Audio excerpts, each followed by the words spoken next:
Bangladesh cricket বোর্ডের সভাপতি হওয়ার পরে আগামী বৃহস্পতিবার প্রথম বোর্ড সভা অনুষ্ঠিত হতে যাচ্ছে ফারুক আহমেদের অধীনে। অর্থাৎ ফারুক আহমেদের বিসিবি প্রধান হিসেবে আসার পরে প্রথম যে সভা সেটি আগামী বৃহস্পতিবার অনুষ্ঠিত হবে, যেখানে অনেক বিষয় নিয়ে আলোচনার ব্যাপার রয়েছে এবং সেটি নির্দিষ্টভাবে এখনো পর্যন্ত জানার কিন্তু উপায় নেই। তবে তিনি বিসিবি সভাপতি হওয়ার পরই কিন্তু জানিয়েছেন যে গঠনতন্ত্রে তিনি হাত দিতে চান। সেই প্রক্রিয়াটা আগামী বোর্ড সভা থেকেই শুরু করবেন কিনা সেটি এখন দেখার বিষয়। কারণ হচ্ছে তার হাতে কিন্তু মাত্র 10 জন পরিচালক, তিনি সহ অর্থাৎ 8 জন পরিচালক আগের বোর্ডের, অর্থাৎ যেটি নাজমুল হাসান পাপনের অধীনে যারা ছিলেন তখন যারা নির্বাচন করে বোর্ড পরিচালক হয়েছেন তার মধ্যে কিন্তু 8 জন মাত্র উপস্থিত আছেন এবং নতুন করে ঢুকেছেন নাজমুল আবদিন ফাহিম এবং ফারুক আহমেদ, অর্থাৎ এই 10 জন পরিচালক। এই বোর্ড সভায় যে কোনো একটি সিদ্ধান্ত অনুমোদিত হতে বাংলাদেশ ক্রিকেটের যে কোনো একটি ব্যাপার যদি সিদ্ধান্ত নিতে হয় সেক্ষেত্রে অন্ততপক্ষে 10 জনের কিন্তু বোর্ড সভায় উপস্থিত থাকতে হয়। তারপরে তাদের ভোটাভুটিতে কিন্তু সেটি অনুমোদিত হয় কিংবা নতুন করে সিদ্ধান্ত গৃহীত হয়। তো সেই কোটাটা পূর্ণ রয়েছে ফারুক আহমেদের, যার কারণে তিনি যে বাংলাদেশ ক্রিকেট বোর্ডে একটি সংস্কার আনতে চাচ্ছেন কিংবা নতুন করে একটি উন্নতি করা সম্ভব কিংবা ভালো কাজ করা সম্ভব সেই ধরনের একটি সিস্টেম গড়ে তুলতে চাচ্ছেন, সেই সিস্টেমটা গড়ে তোলার ক্ষেত্রে তার কিন্তু যথেষ্ট সুযোগ রয়েছে। এবং যেহেতু তিনি এনএসসি মনোনীত হয়ে বোর্ড পরিচালক হয়েছেন, তারপরে বোর্ড পরিচালকদের ভোটাভুটিতে তিনি বিসিবি সভাপতি হয়েছেন এবং এই নির্বাচিত সভাপতি হিসেবে তিনি কিন্তু অনায়াসেই আগামী সেপ্টেম্বর পর্যন্ত এই দায়িত্বে থাকতে পারবেন। অর্থাৎ 1 বছর কিন্তু তিনি সুযোগটি পাচ্ছেন নিজের মতো করে বোর্ড গোছানোর এবং সেই অনুযায়ী কাজ করার। তবে চ্যালেঞ্জ রয়েছে নানাবিধ এবং অনেক ধরনের চ্যালেঞ্জ মোকাবেলার জন্য তাকে আসলে একদম রুট লেভেল থেকে শুরু করে উপরের পর্যায় পর্যন্ত সবখানেই কিন্তু হাত দিতে হবে। বিভিন্ন ধরনের প্রশ্ন হয়েছে যখন তিনি বোর্ড সভাপতি হিসেবে প্রথমবার প্রেস কনফারেন্সে এসেছেন, তখন কিন্তু সাংবাদিকরা বিভিন্ন ধরনের অনিয়মের বিষয় তুলে ধরেছেন, বিভিন্ন সংস্কার আনার বিষয়ে প্রশ্ন করেছেন। সেগুলো কিন্তু একদম ঘরোয়া ক্রিকেটের রুট লেভেল থেকে শুরু করে ক্রিকেটের বিভিন্ন পর্যায় থেকে শুরু করে একদম উচ্চ পর্যায়ে জাতীয় দল পর্যন্ত কিন্তু সেই বিষয়গুলো প্রশ্ন এসেছে। ফারুক আহমেদও জানিয়েছেন যে তার সবকিছুই জানা আছে এবং তিনি সেই বিষয়গুলো নিয়ে কাজ করতে চান। বাংলাদেশ দল এই মুহূর্তে পাকিস্তান সফরে রয়েছে এবং সেখানে সাকিব আল হাসান, আপনারা জানেন তার উপরে একটি মামলা রয়েছে, সেই মামলার কারণে তিনি আসলে সেকেন্ড টেস্টটি খেলতে পারবেন কিনা, যদিও ভিতরের খবর যে তার পক্ষেই কিন্তু রয়েছেন বিসিবি সভাপতি সহ বর্তমানে ক্রীড়া উপদেষ্টা সহ ক্রিকেট সংশ্লিষ্ট সবাই, যার কারণে হয়তোবা সাকিব আল হাসান পরের টেস্টটি খেলবেন। তবে বৃহস্পতিবার যে সভা হবে সেখান থেকে কিন্তু সরাসরি ঘোষণাটা আসবে। তাছাড়া তামিম ইকবালের বিষয় রয়েছে, তিনি আসলে ক্রিকেটে থাকবেন, ক্রিকেটে ফিরবেন কিনা, কোন প্রক্রিয়ায় ফিরবেন, ক্রিকেট না খেললে আসলে বোর্ডে আসবেন কিনা, সেই বিষয়গুলো হয়তোবা আলোচনা হবে।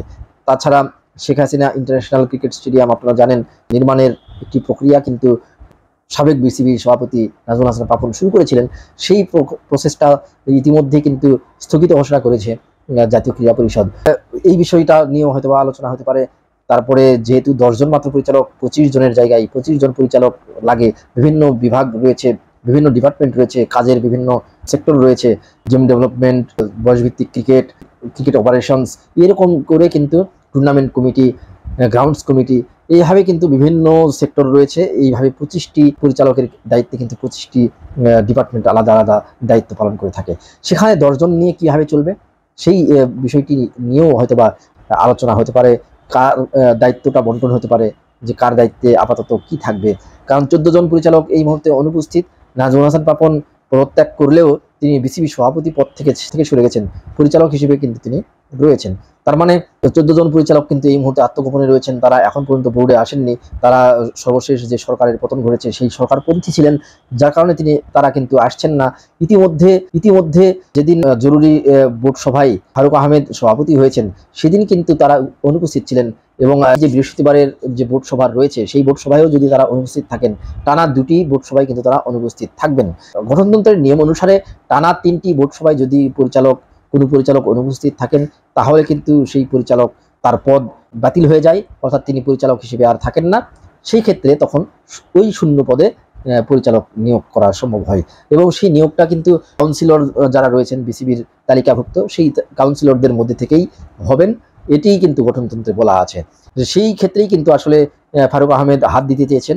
অর্থাৎ তিনি গঠনতন্ত্রে কিছু পরিবর্তন আনতে চান, যাতে করে সত্যিকার অর্থে যারা বাংলাদেশ ক্রিকেটের জন্য কাজ করতে চান, যারা নিবেদিত প্রাণ এতদিন ধরে ক্রীড়া সংগঠক হিসেবে কাজ করেছেন বাংলাদেশের ক্রিকেটকে এগিয়ে নেওয়ার জন্য, তাদের মধ্যে থেকেই কিন্তু তিনি চান বেশি বেশি করে বোর্ডে আসুক, সাবেক ক্রিকেটাররা বেশি বেশি আসুক। সেই কারণে কিন্তু অনেকের কাছে ইতিমধ্যে প্রস্তাবনাও তিনি দিয়ে রেখেছেন। তো সেই প্রসেসটা এগিয়ে যাওয়ার জন্য কিন্তু খুব কাছাকাছি চলে এসেছেন ফারুক আহমেদ। কারণ আগামী বোর্ড সভায়ও ওই আত্মগোপন করা 14 জন আসবেন না, এটি প্রায় নিশ্চিতভাবেই বলা যায়। কারণ তাদের উপরে কিন্তু অভিযোগ রয়েছে, যার কারণে তারা কিন্তু এই মুহূর্তে বোর্ডে আসছেন না এবং আসবেন না বলেই ধারণা করা যাচ্ছে। সেক্ষেত্রে পরবর্তী বোর্ড সভা হয়তো বা 15-20 দিনের মধ্যে আরেকটি বোর্ড সভা ডাকবেন, সেখানেও যদি অনুপস্থিত তারা থাকেন, সেই ক্ষেত্রে কিন্তু সেই তাদের পরিচালক পদ শূন্য হয়ে যাবে এবং পরিচালক পদ তারা হারাবেন। তখন কিন্তু এই যে সংস্কার আনার যে কথাটি বলেছেন, আপাতত সংস্কারগুলো এনে ফারুক আহমেদ কিন্তু তার পছন্দ মতো পরিচালকদের কিন্তু বসাতে পারবেন। এবং সেই ক্ষেত্রে আমার মনে হয় যে অথবা আগামী 1 মাসের মধ্যেই বাংলাদেশ ক্রিকেট বোর্ডের কার্যক্রম পুরোদমে ভালোভাবে চালু করা সম্ভব হবে। তখনই কিন্তু বোঝা যাবে যে ফারুক আহমেদ কতটুকু কাজ করতে পারবেন। ইতিমধ্যে নাজমুল আবেদিন ফাহিমের মতো একজন বিশিষ্ট কোচ, অন্যতম সেরা ক্রিকেট বিশ্লেষক বাংলাদেশের, তিনি একটি বড় দায়িত্ব পাবেন, এতে কোনো সন্দেহ নেই। সেই দায়িত্বটা বন্টন হতে পারে এই যে 10 জন রয়েছেন সেই 10 জনের মাঝে আপাতত কে কোন দায়িত্ব পালন করবেন। বাংলাদেশের বিতর্কিত যে কোচ রয়েছেন চান্দিকা হাথুরুর সঙ্গে, তার ভবিষ্যৎ কি হতে পারে সেই ব্যাপারে হয়তো বা একটি আলোচনা হতে পারে। তারপরে গামিনী ডি সিলভা কিউরেটর, তাকে নিয়েও কিন্তু অনেক প্রশ্ন রয়েছে। দীর্ঘদিন ধরে 2009 থেকে তিনি কিন্তু মিরপুর ক্রিকেট স্টেডিয়ামের কিউরেটর হিসেবে কাজ করছেন এবং মিরপুর ক্রিকেট স্টেডিয়াম তার অধীনে কিন্তু বেশ কয়েকবার ডিমেরিট পয়েন্টও পেয়েছে এবং অনেক সমালোচিত হয়েছে বাংলাদেশের এই উইকেটটি। বাংলাদেশের ক্রিকেটাররাও কিন্তু এই উইকেটটা নিয়ে অনেক সমালোচনা করেছেন। অথচ এই উইকেটটি আগে খুব ভালো ছিল, চমৎকার ছিল, বিশ্বের অন্যতম একটি সেরা উইকেট ছিল মিরপুর ক্রিকেট স্টেডিয়ামের উইকেট। সেটিকে কিন্তু তিনি নষ্ট করেছেন, এরকম অভিযোগ রয়েছে। তো তার ব্যাপারেও হয়তো বা একটি সিদ্ধান্ত আসতে পারে। এই বিষয়গুলো কিন্তু আলোচনায় থাকবে আগামী বোর্ড সভায়। দেখা যাক আসলে শেষ পর্যন্ত আরো কি কি আলোচনা আসে, নতুন করে কি ঘোষণা আসে, বাংলাদেশের ক্রিকেটে একটি পরিবর্তন আসবে, অনেক সংস্কার আসবে, সেটি কিন্তু সবাই প্রত্যাশা করছেন এবং সেটি পজিটিভ কোনো পরিবর্তন আসবে।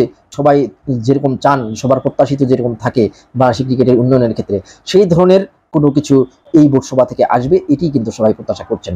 তো দেখা যাক কি কি সিদ্ধান্ত এই বোর্ড সভা থেকে আসে এবং কি কি ঘটনা ঘটে বাংলাদেশের ক্রিকেটে। যেটি ঘটুক, সবাই কিন্তু প্রত্যাশা করছেন সেটি বাংলাদেশ ক্রিকেটের জন্য যেন ইতিবাচক কিছু হয়। ধন্যবাদ সবাইকে। আবারও দেখা হবে নতুন কোনো কন্টেন্ট নিয়ে।